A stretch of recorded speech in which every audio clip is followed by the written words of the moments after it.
Ms. Ivan, thank you so much for taking time out of your busy schedule to let me interview you. As I understand it, you are the Chief of Staff for Palestine ISD. You have over 25 years in HR duties, and you have served our district in many capacities, and you are the person that is so full of wonderful information and a resource, a wealth of knowledge for this interview. So first of all, thank you for taking the time out to talk to me. We're going to be focusing on a lot of things in this interview that deal with the hiring processes and staffing for the most part. And so my first question would be, when the district begins planning for staffing each school year, what factors do you look at to determine personnel needs across campuses? Well, first off, you're welcome. It's always a pleasure to do this.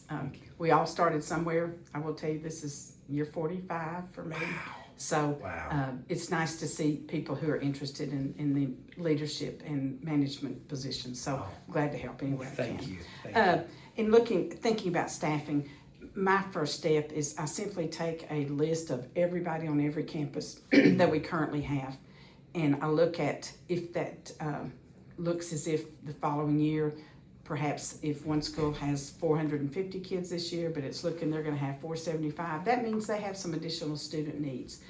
But I then meet with each one of the administrators, usually the principal, but an AP is fine, whatever they can do as far as their schedules.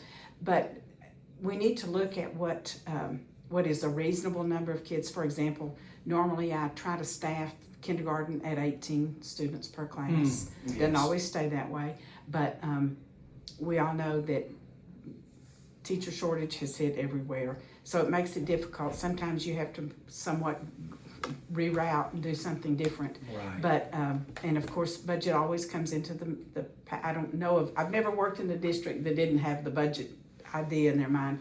But I will say here in Palestine, that's not the first thing we look at. It's looking at what the campus needs. We want to make sure, we have lots of kids who have unique situations. For example, we are a district who has a large number of socioeconomically disadvantaged students. They have some needs that are different than perhaps some other districts. And so we look at what those needs are and what the principals or administrators had seen on those campuses. Talk about what our district goals are.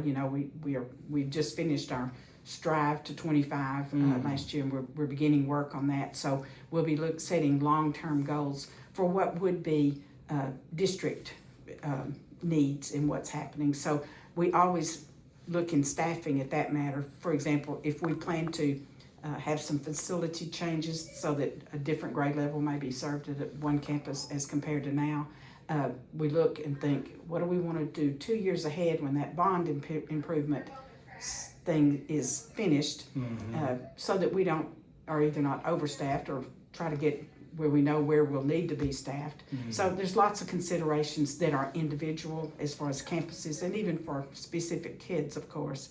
But overall, you make a staffing pattern and try to follow it. That, like I say, if the sixth grade class is going to be really large the next year, then there's going to be some additional personnel. The other side of that is the fifth grade class may not be as large. So you just look at those numbers, and then I talk with the principals to see, tell me what you need, tell me what you think you're losing, tell me what you think would benefit you. So that's where we begin with that. Oh, that's great. That's great.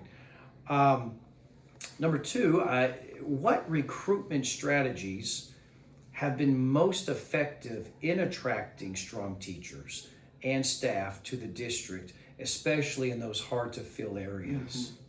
Well, when I first began with HR duties and assignments, job fairs, career fairs, we hit them all. We went as far as Houston area and as far as in the Dallas area.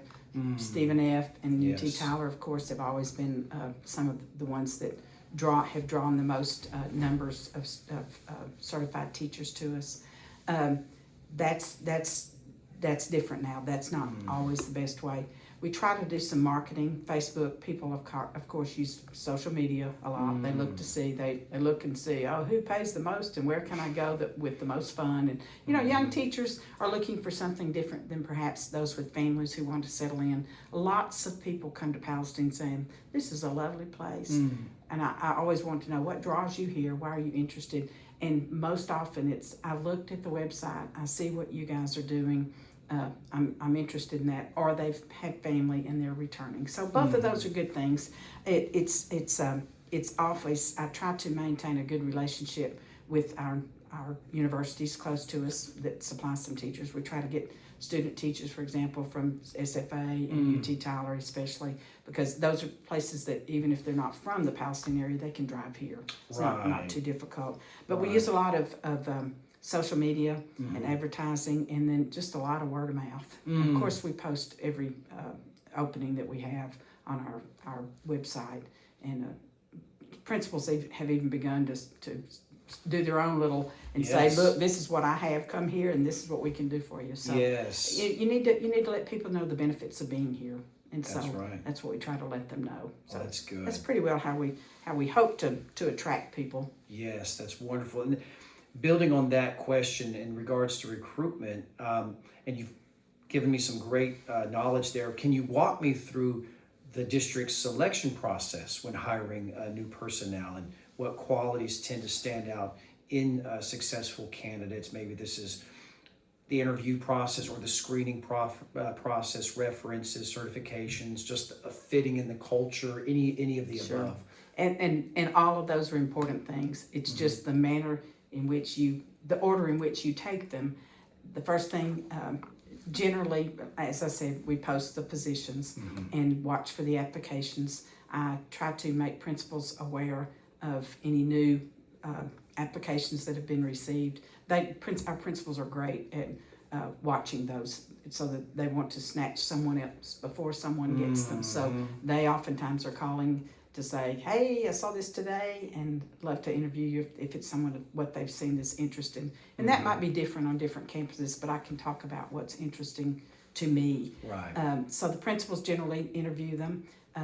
Oftentimes, especially while school is still in session, they can have committees. And so if you're a fifth grade teacher and it's a fifth grade opening, then that principal generally wants to see, hey guys, does this person fit with you? Do you think this will be a good fit for our campus, our kids, and our district? So when they locate those individuals that they think they might want to make a recommendation for, I generally I try to interview everyone who comes in. I also am responsible for new teacher orientation.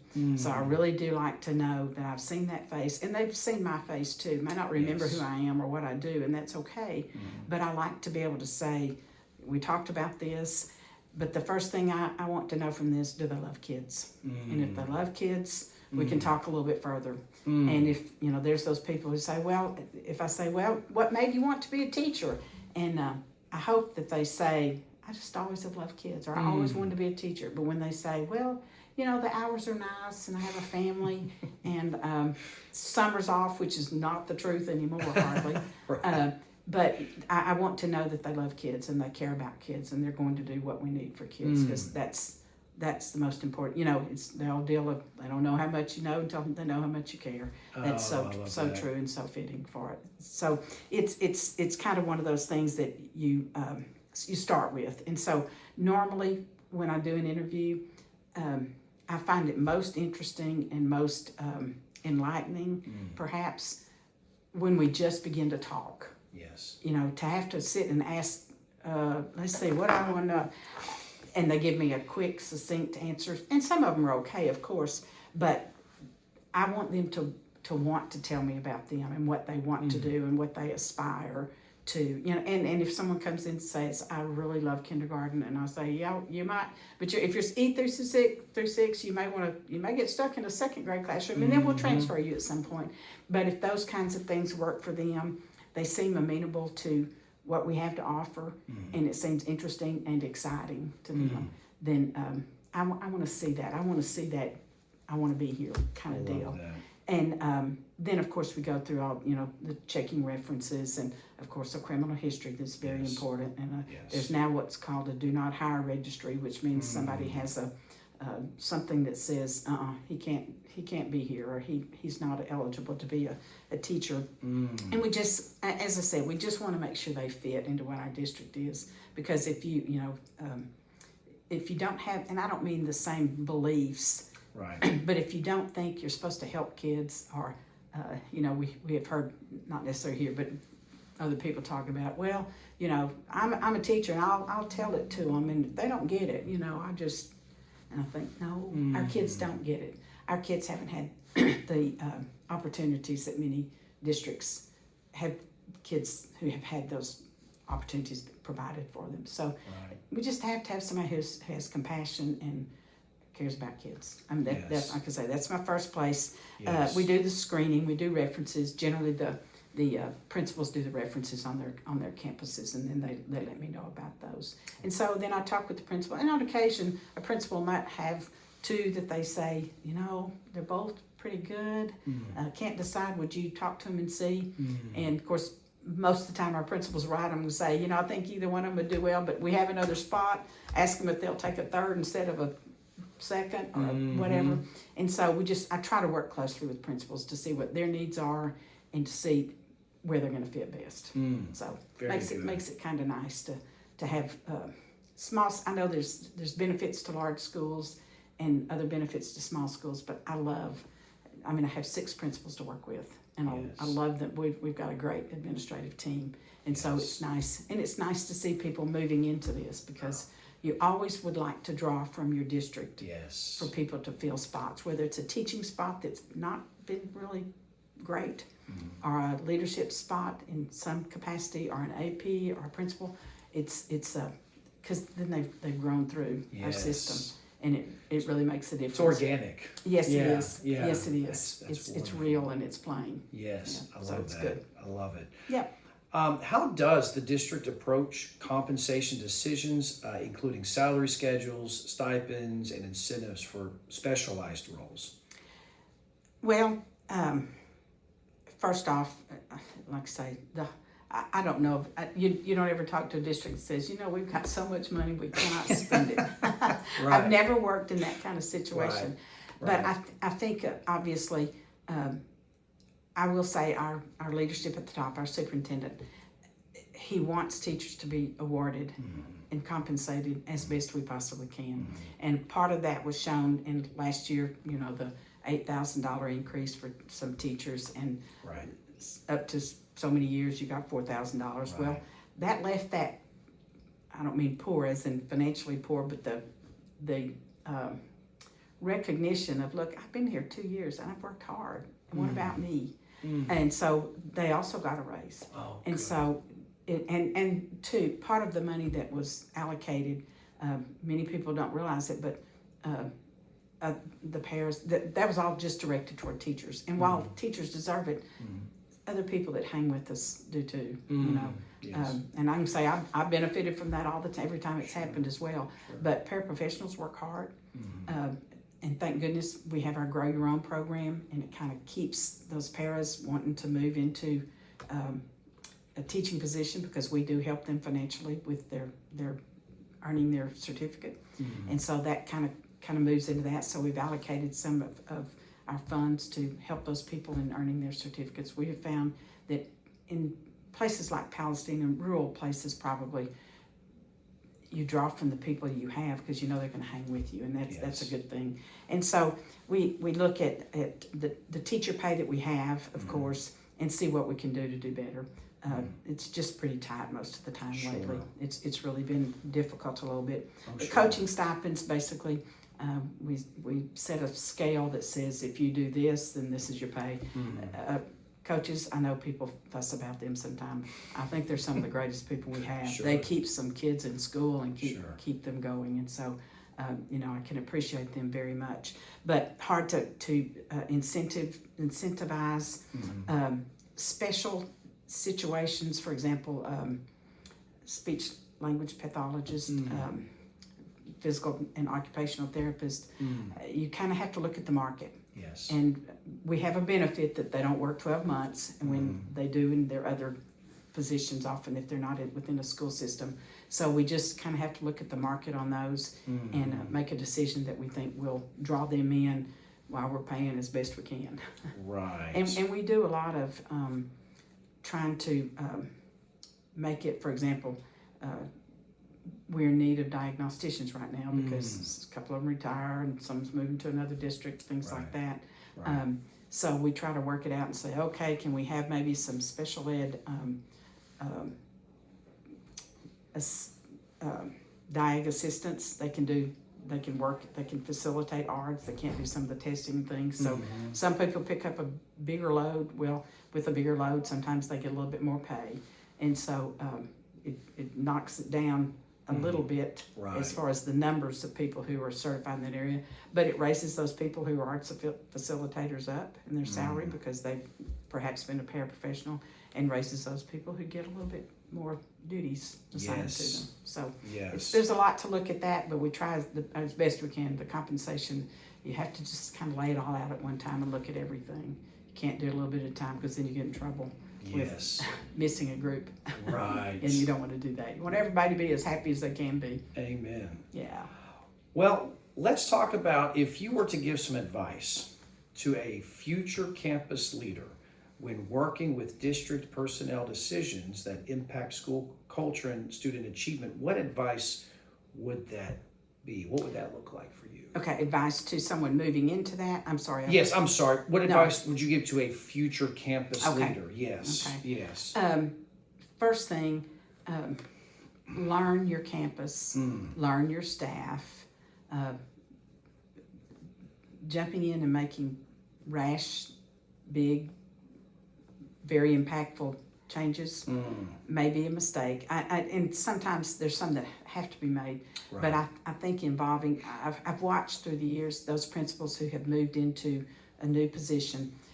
If you just take a little bit of time, either meet with all the first grade teachers or meet with them individually or whatever it takes, but just let's get to know one another. I want to tell you about me, and I want you to tell me about you. And so before they make those decisions, and I can give an example that seems kind of silly, but some elementary people really like self-contained classrooms. They really like to keep their kids all day long. And when I taught, that's just what you did because that was the standard then. But other people say, you know, I'm a much, much better English language arts teacher than I am math teacher. So can we pair? And I'll teach language arts and all the math, all the humanities type, the social studies, and would you take math and science because you're really good at math? And so we had a principal one time who didn't do what the staff really liked, and I had calls of saying, can you transfer me to, and I'd say, let's hold on, let's talk. So then I can talk to the principal and we can work things out generally. But I think it's getting to know your staff, getting to know your school, and even having some opportunities for kids to come in and say, I'm going to be your new principal. How's that? And I know it's different for secondary schools. You do some things, but I was a secondary principal for a while too. So it's still the idea that you learn the culture of the school. Yes. You'll figure out pretty quickly who the leaders are and who the go-to people for everyone on your campus might be. And I think that's the first thing you want to do. And then, like I say, gradually talk into, oftentimes people accept things and changes much more easily if they think it's their idea. So if you learn how to lead them into those things, because you have good rationale for it, not because you're trying to pull something over on them. And it's not about wanting what I want; it's what's good for us. Yes. And so I think that's probably the first things I would tell them. And when you can get that done, you're just about halfway through the year, and then you can start working on the moving and doing different changes and things. So, I understand. Anyway. Well, Mrs. Ivan, thank you so much for your time. I greatly appreciate this information, and I am definitely going to take that to heart. Thank you so much. You're so welcome. Okay. Good luck. Thank you. Thank you.